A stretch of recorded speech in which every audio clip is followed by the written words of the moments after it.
In Mexico, I actually earned a living painting because the people often had an area of their house that there was dedicated to uh, spirituality, and I painted scenes for them in that area of the hut. And in exchange, they gave me eggs and uh, tortillas and things.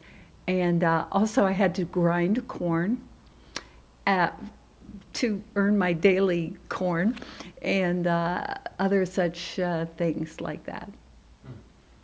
So it was a pretty interesting life because both of the overseas travel events showed me that people who didn't have anything as far as entertainment, internet, TV, recorded music, but they still managed to have really rich cultural lives with lots of music and lots of dancing and lots of art. And so, in a case where they had no materials, they still managed to make art. Where they had no music, they made their own. And I never forgot that.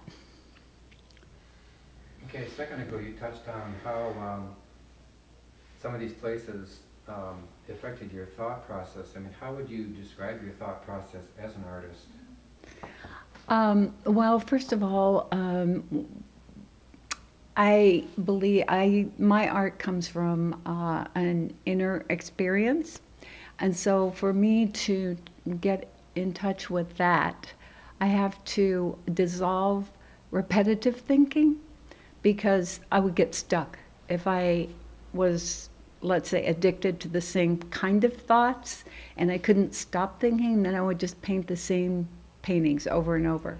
So that's not an easy process for me or probably for anybody, but I have to actually observe my thought process and observe my awareness. And only then can I cut through to a space where I'm not attached to any certain outcome. And that's very important because if I uh, need to express real creativity, I have to be cut loose from thinking it has to be a certain way. So, other than these trips overseas, how would you describe, what would you say are some of your major influences in your artwork?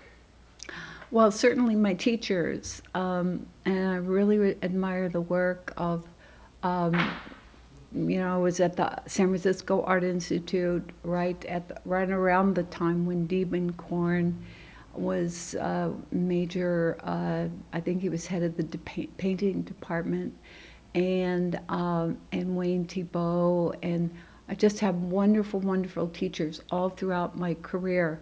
I worked. One of my best influences was working with the Kuchar brothers, Mike and George.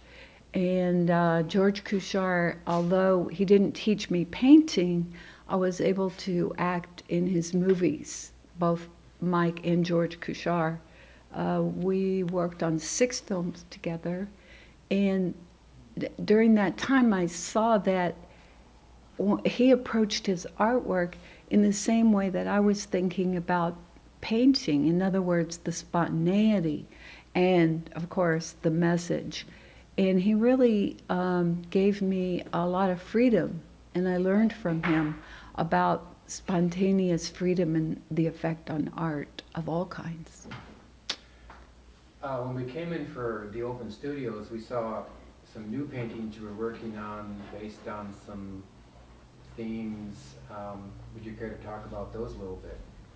Yes, my recent series was based on the my experience of going to see the San Francisco Opera, The Magic Flute, and Jun Kaneko was the set designer, and he just did the most innovative animated sets that really, really inspired me. And so this work, although I hope to honor Jun Kaneko for his work, I think I basically just was inspired by it. And it was very innovative.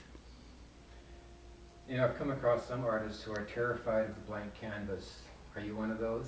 Not really. Usually I have something in mind before I start. You know, I've got something wells up inside of me, an inspiration. It could be, you know, a landscape. It could be a person. It could be anything. But my canvases don't stay blank very long. Um, in fact, when I look at a blank canvas, I see the painting already. So they don't stay blank. Okay, so we had a list of questions, just right off the top of your head. Is there something that you remember from that list that you'd really like to talk about? Um, well, let's see. We already touched on it a little bit about the spiritual aspect, and for me that's very very important because that's I try to do everything from that standpoint because I think that's where I get my most energy. And for me, it takes a lot of energy to paint a painting, and that's what usually comes across. When people walk into the studio, they say, "Wow, there's what you know, what's going on here?" There's a lot of energy. There's a lot of movement. Sometimes they mention that there's a lot of color, but all that stuff is kind of born from an empty space. So it's important for me to have that empty space, and that takes discipline. So when you talk about empty space, I mean that that sounds like Buddhist Zen kind of influence. Is that where that comes from, or? Well, I would say I'm a student, a very poor student, but yes, I've been studying Tibetan Buddhism for about 25 years, and very much a beginner. Also, I've been studying Tai Chi, and they kind of blend in. And in fact, one of my series, Jazz Jam, I approached all the surfaces with by doing Tai Chi. So when I said the surfaces didn't remain blank very long, it's because I used a 6-foot bamboo pole with the brush on top of it. I mean, wired to it, and actually did some Tai Chi moves to get started. Yeah, let's show them the brush. That's your 6-foot brush. Yeah, this is my weapon. Ta! So, looking forward from here, I mean, are there some kind of unexplored areas that you still want to get into? Some areas that are vague niggles in the back of your mind and don't really have visual concepts yet? Well, yes, and you know, usually after I finish a series of paintings, usually it's about 10 paintings, maybe 15. This last one was 24. Wow, I couldn't believe it. But some of them were very small. Then I rest for a couple of months and just, you know, concentrate on that emptiness space to see what's there. But I really wanted to do more simple things. And for some reason, it really gets complicated quickly, or, you know, I get a lot of images. You know, I've studied so many things about composition. I've really, really delved into studies a lot.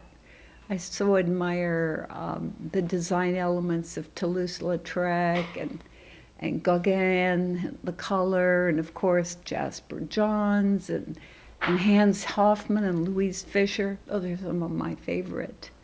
But I just want to make my work a visual concept that someone is able to look at and say, I get it. There's a piece there, there's a workability, there's something that just resonates.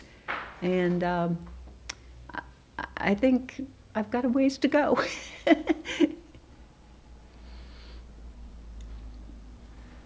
Okay, I think we'll stop there for the moment and we'll see